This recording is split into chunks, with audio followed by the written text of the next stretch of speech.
It's mango season here in Florida, and what a season we're having. The mangoes are very, very tasty. So today I asked a friend of mine, I said, have you been eating many mangoes? And he said, yeah, I've had a few. And he has a tree in his yard and it's producing this year. And I said, well, I have so many, I've got a lot. Do you want some? And he said, no, that's okay. I can't eat that much sugar. And, that's a shame, because when you cannot eat the food that we're designed for, fruits, because it's too much sugar, you got to remember, the Creator knew when he gave us fruit that that's the food that humans thrive on. And if you can't eat fruit because you have insulin resistance or you have high blood sugar, it's not because of the fruit. That's what most people don't understand. Because when you look on the internet, how do you treat insulin resistance or high blood sugar? One of the first things they tell you is to lower your carb intake.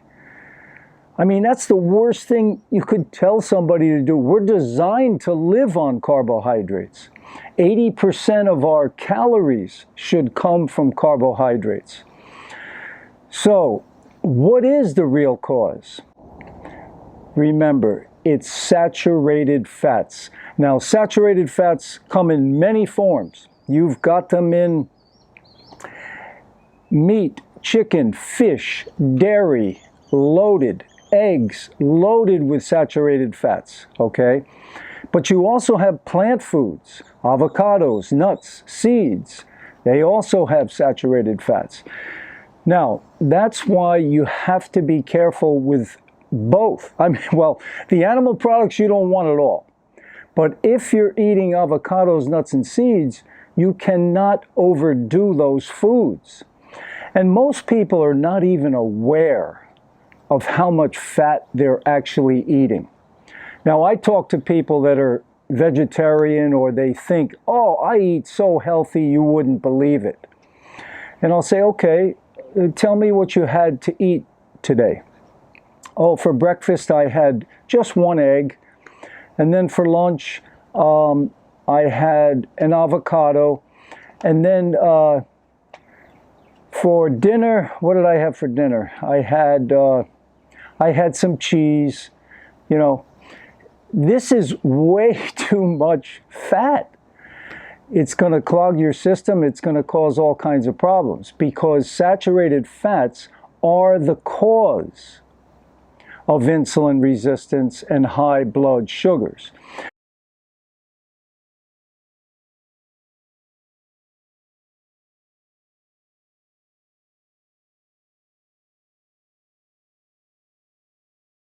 But they'll never tell you that, because you have to remember, the people with the money can make their products look good. Okay, the meat and dairy industry, okay, they do a lot of advertising telling you need these foods for calcium, for protein. But these foods are actually clogging your body. And that's the cause of these problems. What happens, you have to remember that fat is a gooey, sticky substance. And when the insulin receptors get coated with this fat, imagine if you just took some olive oil and put it on your arm. It's sticky, it's gooey. Now, put that over your insulin receptors or your sugar molecules. Put that coating on. And the insulin receptors can no longer pick up the sugar and bring it to the cells, get it out of the bloodstream. So you're not dealing with fatigue and all the other symptoms that come with high blood sugar. Okay, it's going to lead to high blood pressure, and the doctor will say that you've got pre-diabetes. Okay, but remember, it's not carbohydrates. It's not fruit. Fruit is the best food on the planet. It's number one for human beings. And if you can't eat it, you're doing something drastically wrong with your diet. And like I say, most people don't think too much about how much fat they're getting. If you're eating processed foods or you eat out a lot, you're getting a ton of fat. Why? Because when you eat out at a restaurant, they're giving you fat, sugar, and salt because they want you to come back. Fat, sugar, and salt. If you buy processed foods, what do they put in them? Fat, sugar, and salt.